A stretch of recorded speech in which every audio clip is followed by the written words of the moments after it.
Is it controversial to say that Scarlet and Violet kinda stink? They embody everything, for better and worse, that the franchise has come to be known for. Except this time, you get to experience the mediocrity in a fully open world. Pokémon and trainers do not scale with you, so if you're feeling brave, you could venture to areas meant for stronger trainers. Catching an overleveled Mon isn't rewarded though, as they won't obey you until you have enough badges. You can earn said badges in any order, but the battles also don't scale, meaning ideal progression is still linear. We have effectively lost building interiors, clothing customization is limited to uniforms, and set mode is the latest player choice to get the axe. I'm gonna have to manually decline switches and pivot after the next opponent enters the field. And let's not even get started with the glitches and poor performance. A Switch 2 upgrade doesn't negate that the original console could barely run the thing. It isn't all bad though. The newly discovered Pokémon and characters have solid designs, and the story is a big step up from Sword and Shields, though it isn't without its weak spots. Further improvements to Pokémon customization have been made, namely in the ability to freely learn and relearn level up and TM moves from the summary screen. We're handed a new battle gimmick in the Terra phenomenon, enabling a controlled type change. Looks silly, but it's neat. With our starting cap set at 15, I'm expecting a chill run through Paldea. As the newest student at Naranja Academy, Director Clavel goes out of his way to meet with us and provides us our starter. Welcome to the team, Socorro. Our neighbor Nimona, an incredible trainer in her own right, decides to grab Sprigatito. Thinking we could be the rival she can go all out on someday, she wants to train a new team up alongside us. Since she gives us the type advantage, our first match is easily won. Mom then sees us off with a sandwich before we head into the catching tutorial. It's an eligible encounter anyway, so I add Porky the Lechonk to the roster on Poco Path. Our progress is quickly halted though, by a mighty roar. The Pokemon we saw jetting across the region in the opening crash-landed, and the only cure is our sandwich.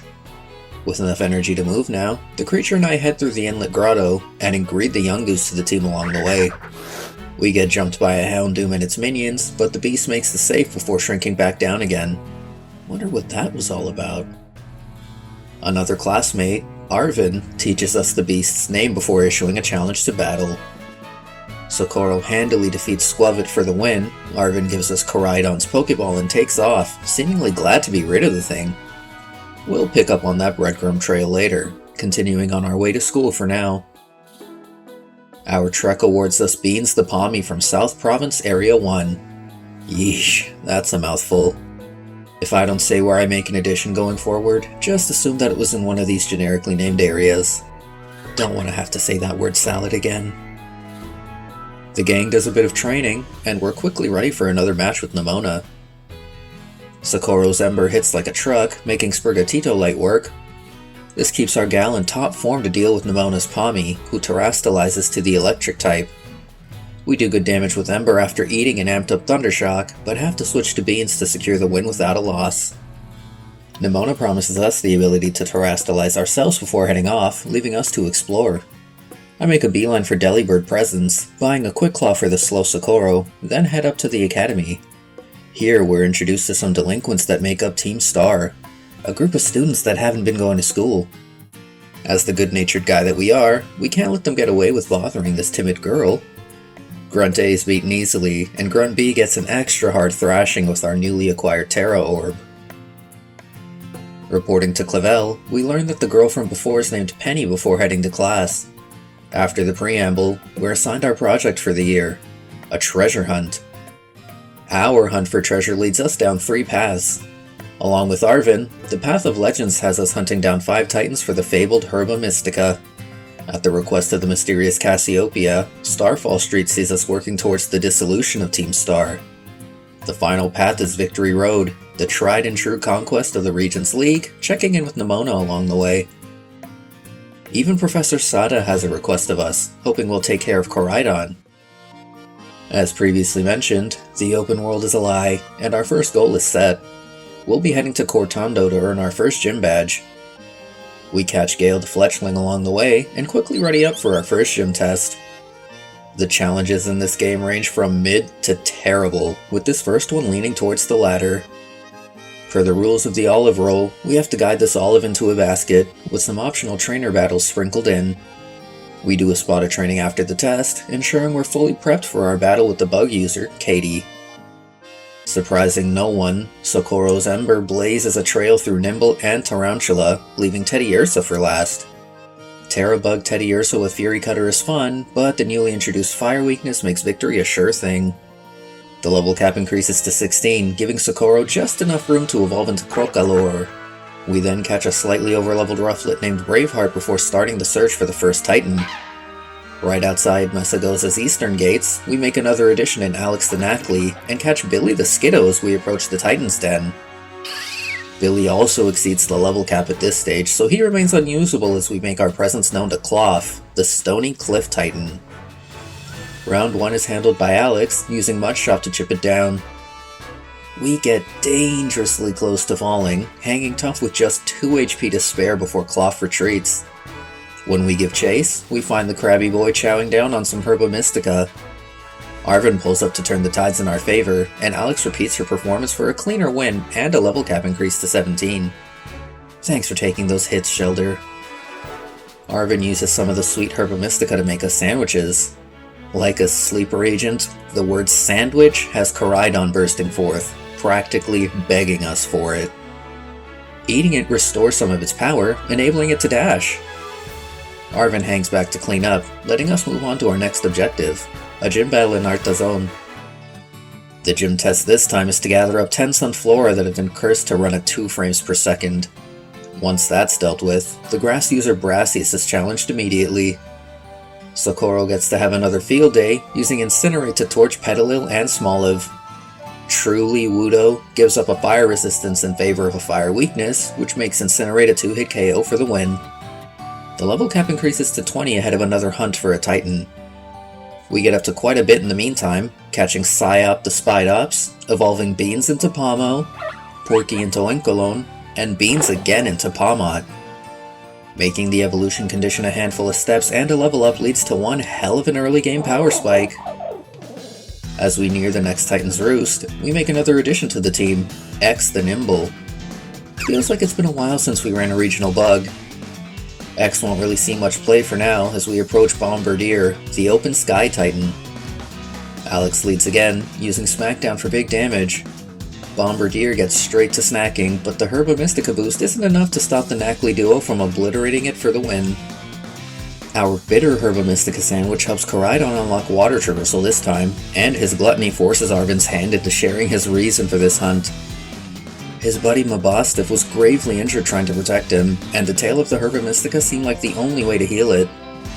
Behind all that attitude was a really good kid and his loyal dog. The squad's first tango with Team Star is marked by a level cap increase to 21, taking on the Seguin squad. Clive decides to join me in my efforts, mostly by watching as I do all the work. First we deal with the gate guards, then head inside for a Star Barrage. The first 3 mons in my lineup auto-battle Team Star's hordes of Pokemon for a total of 30 KOs, prompting Giacomo to battle us himself. Giacomo opens with a Poniard, melted by Socorro, then sends out the Seguin Starmobile. It's a Revavroom attached to a car, altering its type to match the Dark-type squad. Socorro's Terrafire and Incinerate attacks do a great deal of damage, but the Starmobile packs a bigger punch. I pivot to Beans to make the save again, using Arm Thrust for the win. Through his flashback, we learn that Giacomo was a victim of bullying for going overboard in his duties on Student Council. His friends and allies in Team Star helped him rise above all of that, and he's grown to really treasure them. Have you picked up on the theme of these titles yet? The level cap jumps to 24 as we set our sights on Levincia for another gym battle. She hasn't checked in on us in a while, so Nimona throws down the gauntlet to measure our growth. Her lead Rockruff is O-code, and Pommy is debuffed by Billy before Porky is sent out to clean up. Her ace Floragato is no match for Socorro, torched by Incinerate for the win. The gym test this time is a game of Where in Levincia is Mr. Walksabout? By proving our eyes work and battling her simps, the streamer Iono rakes in the views and allows us to battle her. Before getting straight into it, we do some much needed training, evolving Alex into Knucklestack and X into Lokix. Alex's Smackdown tears through Wattrel, and Bellibolt is sent out next. This beefy Pokemon could be a problem with its Electromorphosis ability, but Billy's Worry Seed easily solves things. Leech Seed helps whittle it down as we pivot to Beans, using Dig to get the KO. Despite the Intimidate from Luxio, Dig is able to hit its mark for the KO, leaving Miss Magius for last. With Levitate and the Terra Electric type, this thing has virtually no weakness. Its paper-thin defenses allows for Arm Thrust to hit hard, but we're confused in exchange. Porky takes over, lowering its defense before also being confused, but allowing for Beans to guarantee the KO and the win. We're circling back to Team Star with the level cap jumping to 27. This time it's Mela and the Shedder squad up to bat. Her lead Torkoal doesn't stand much of a chance against the onslaught of Alex's Terra Rock Smackdowns. The Starmobile doesn't fare much better either, but I pivot to Porky to secure the win in case of a crit. Like Giacomo, she was targeted by bullies who were insecure around her. She has a real knack for training, as evidenced by little Charlos over here. Aside from some training to reach the cap of 29, it's an uneventful beeline to Orthworm, the lurking Steel Titan. Incinerate all but one-shots it before it retreats to eat some Herba Mystica. The boost makes little difference, making the acquisition of the salty Herba Mystica the easiest one yet. This sandwich powers up Koraidon's hops, and Mabostov continues to make progress too. Setting the cap at level 30, our next gym battle has us heading to Cascarafa and Puerto Marinada in quick succession. Delivering a wallet and winning an ingredient with his money is all we need to do for the water user Kofu to battle us. Holding absolutely nothing back, Beans' Terra Electric Spark, Oko's Veluza and Wugtrio, and Wild Charge Oko's the Terra Water Crabominable for the win, raising the cap to 33. Tag Tree Thicket is our next destination for our third encounter with Team Star. Billy's evolution into Go-Goat and newfound ability to use Earthquake makes him a surprisingly great boon ahead of battle with the poisonous Navi squad. Its Kingpin Atticus leads with a Skuntank, opening with Toxic. After growth in a Pecha Berry, we use Trailblaze to speed up, then use Earthquake to KO. Those sucker punches did a lot more than I wanted, but the time spent boosting ensures an Earthquake Oko on Muck and the unmodded Revavroom. Even at +1, the Starmobile outspeeds us and uses Noxious Torque to defeat Billy, raising the count to 1. Beans rejects the rules, however, and uses Revival Blessing to bring Billy back to us. Absolute cinema! Alex takes over and deals marginal damage, so it ultimately falls to Socorro to wrap things up, using her Terrafire Flamethrower to win us the battle. Atticus got bullied for being cringe, but his craftsmanship is no joke, putting the squad's costumes together himself. And it's clear from his compadre's testimony that they only ever helped people. Clive has heard 3 separate revelations that point towards Team Star being the victims here. Let's leave him to unpack that and go get another gym badge. Setting the cap at 36, everyone's favorite gym leader Larry is up next. Thanks to the conveniently set cap, Socorro evolves into the awesome Skeleturge. A bit over-designed, but very well realized thematically. The gym test this time around is to figure out Larry's order. I already know it from my original playthrough, so I skip the search for hints and provide the correct answer. Socorro gets to flex her fully evolved power right away, spamming the signature Torch Song to 2-hit KO Komala, and waking up immediately with a Chesto Berry. Despite the +2 to special attack, Dunsparce tanks our next hit and paralyzes us with Glare. Knowing a drill run is inbound, I pivot to Billy to clean up and send Alex out to completely stuff Larry's Ace Staraptor. Larry bucks the trend of completely altering his Ace's typing, but a boosted normal type attack is still nothing to our Rocky gal. The level cap increases to 42 just in time for another match with Nimona. She believes she's finally ready. If only she knew. Socorro starts things off by putting Lycanroc to sleep, allowing for Billy to bulk up for free. Trailblaze gets the KO and cranks Billy's speed up. Gumi and Pomo get quaked, and Meowscarada is outpaced for the win. Negating her Terra-type via Sap Sipper was so satisfying. The team does a bit of training ahead of the next challenge at the Montenevera gym, and Alex finally evolves into Garganackle. The team is now at full power, and poised to speedrun the trials ahead with their excellent synergy. Socorro and X make light work of a double battle focused gym test, which included a battle with Moist Critical himself. The leader and ghost user Rhyme also goes for the 2v2, but her team stands zero chance. X breaks Mimikyu's disguise with Lunge, allowing for Socorro to get the Shadow Ball KO. Throat Chop defeats Bayonet, who put in some decent work via Sucker Punch, and Shadow Ball drops Houndstone. Her Ace Toxtricity tears in vain as X's Throat Chop goes for the win. We're up against another Titan this time around, and it's unlike anything we've ever seen before. The level 45 Quaking Earth Titan, known as Great Tusk, looks like a prehistoric Donphan and comes from the Great Crater of Paldea. The Donphan connection tips us off to at least some of its typing, as Billy's Grass-type attacks are enough to force it into using the Herba Mystica. With Arven's assistance as a meat shield, the amped-up Titan falls with relative ease. Koraidon's learned how to glide with this sandwich in its gullet, but it doesn't seem to help Mabosstiff out too much this time around. I guess they can't all be winners. We're headed to the southwesternmost corner of the region to challenge the Alfornata Gym next. Fantastic name, it needs to be said. Nemona joins us here, eager to award us some free XP. Or so I thought. Billy falls for the old pocket sand strategy from Lycanroc and gets flinched twice in a row before getting the KO with Seed Bomb. So much for the Billy sweep. It's okay, because Porky is able to get some action, trading with Sliggoo for the KO. Beans wins the mirror match against Pawmot before Masquerada is sent out. Socorro tanks the Terra-boosted Flower Tricks like a champ before getting the KO and win with Torch Song. Solid warm-up ahead of the worst gym test in the game. This shit is literally a series of single-button QTEs and battles before we get to meet Tulip, the psychic model. Tulip herself ends up being a complete pushover too. Socorro lands 2 Terra-boosted Torch Songs on Farigiraf for the KO, amping his special attack up enough to OHKO Gardevoir, Espathra, and even Florges with Shadow Ball for the win. The level cap jumps up a smidge to 48 ahead of the final gym of the Paldean League, but as yet another late-game Ice-type user, Grusha is cooked. The test itself is better than the last in concept, but the execution is rough. It's a brain-dead easy and very clunky slide down Glaciato Mountain to challenge the retired snowboarder. And yeah, Torch Song goes crazy on the dude's entire squad for the win, surprising no one. Pushing the cap again to 51, I'm hopeful our next bout with the Rookba squad proves more eventful. If anyone knows how that's supposed to be pronounced, please tell me in the comments.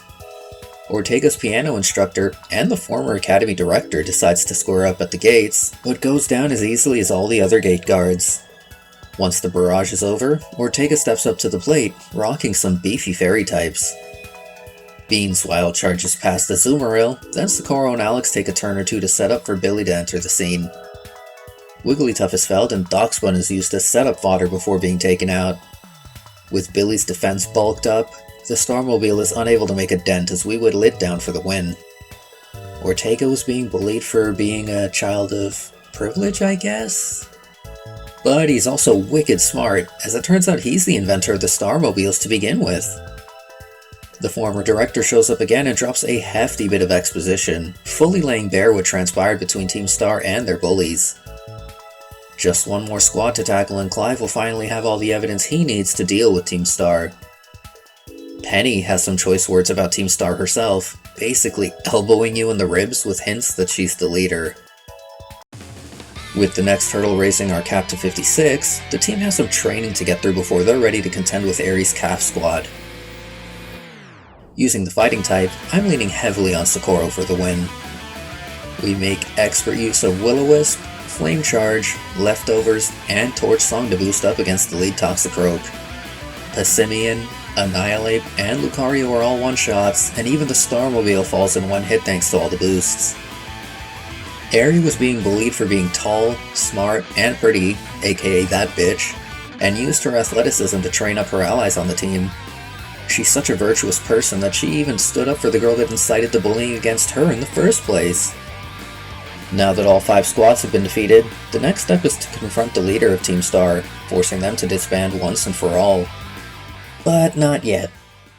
We're going to take on the final Titan first, setting the level cap at 57. A quick swim across Casseroya Lake leads to a ton of Tatsugiri, with one of them literally saying they're the Titan, but we're forced to battle Dondozo, the false dragon Titan, first. Billy sends Dondozo packing, who makes a beeline for the Herba Mystica. The big fish swallows the little fish from before as it challenges us to round 2, but Billy easily secures the dub again. After Dondozo falls, Tatsugiri wants some too. Nothing some horn leeches can't handle. Our 5th Herba Mystica sandwich restores Koraidon's ability to climb vertical surfaces, but even better than that, Mobostov is actually restored to full health. It's a great scene too. Imagine if it had voice acting. The tender moment is interrupted by Professor Sada, summoning us to her lab. Arvin is not happy about how things stand between him and his mom, and I don't blame him. Once we're a bit stronger, we'll pick that plot thread back up. For now, we're raising the level cap to 60, the median of the Elite Four and champion of the Pokémon League. Before we can start the gauntlet proper, we have to take a little quiz first. It's a fun idea, if a bit easy, and it gives me time to mentally prepare for the string of battles we have ahead of us. First up is Rika, rocking a ground-type squad. That means it's Billy's time to shine. Sure, the lead Whiscash knows Blizzard, but with that terrible special attack stat, I can still set up for...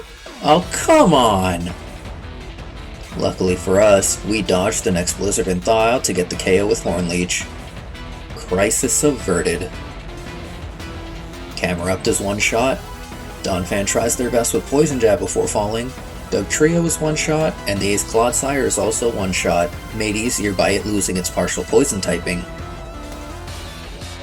Beans goes first in our next battle, against the Steel Specialist and literal toddler, Poppy.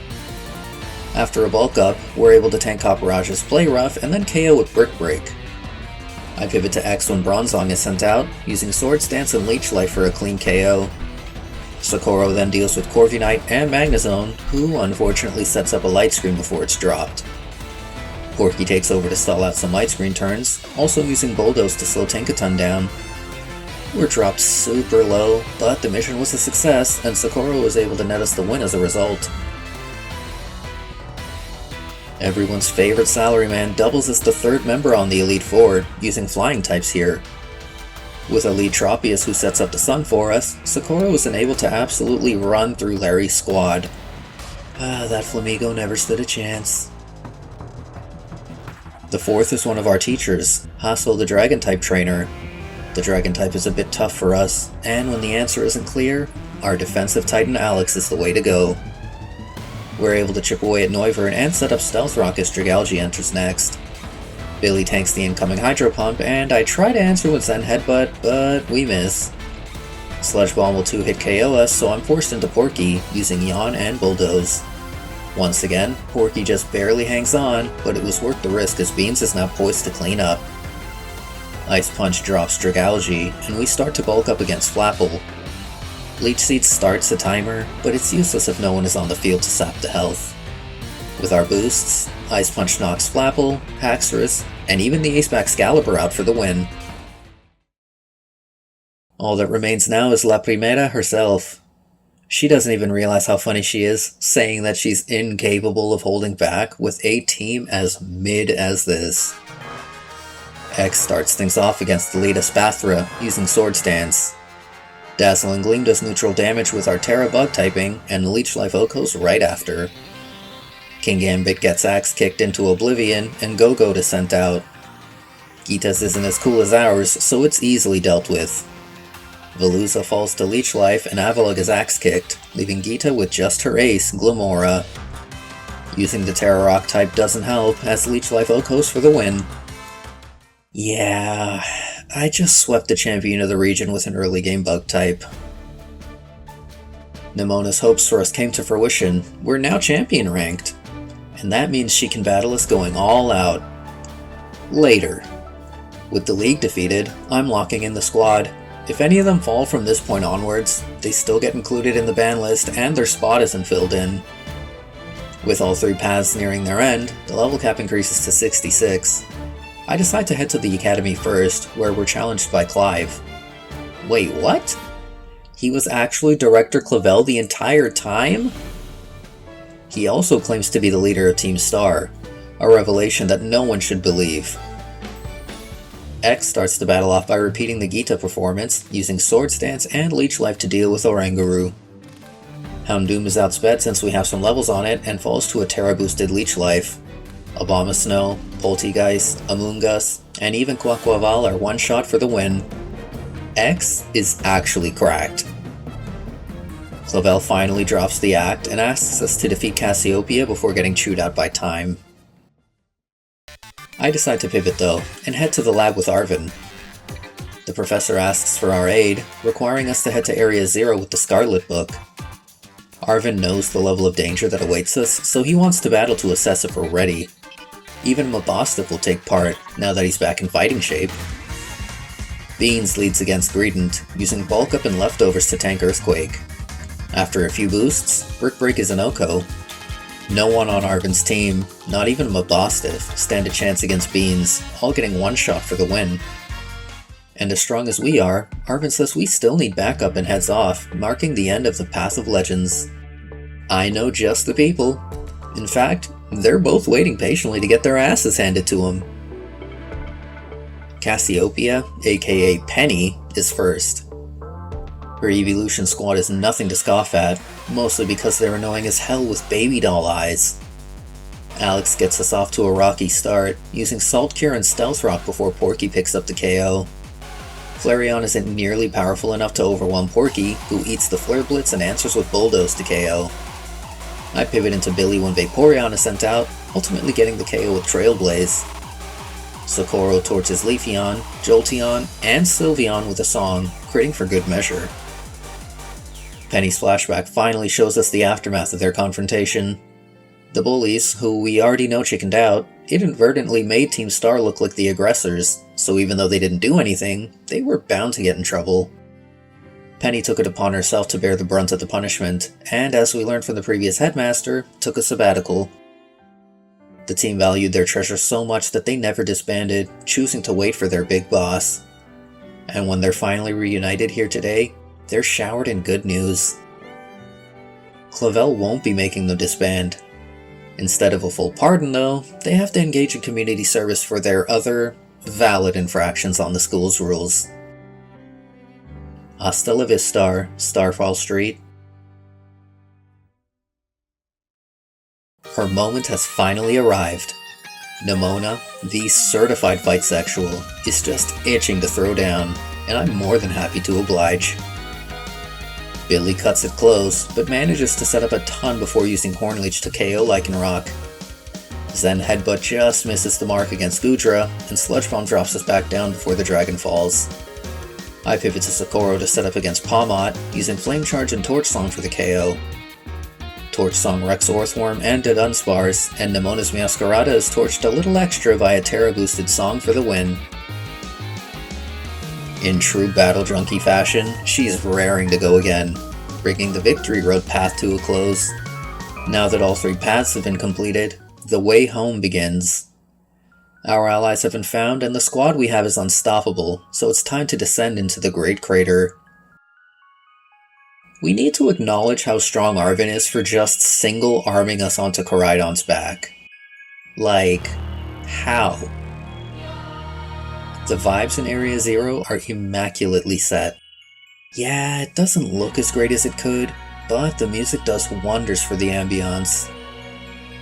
This place is so unsettling, not even Koraidon wants to be here.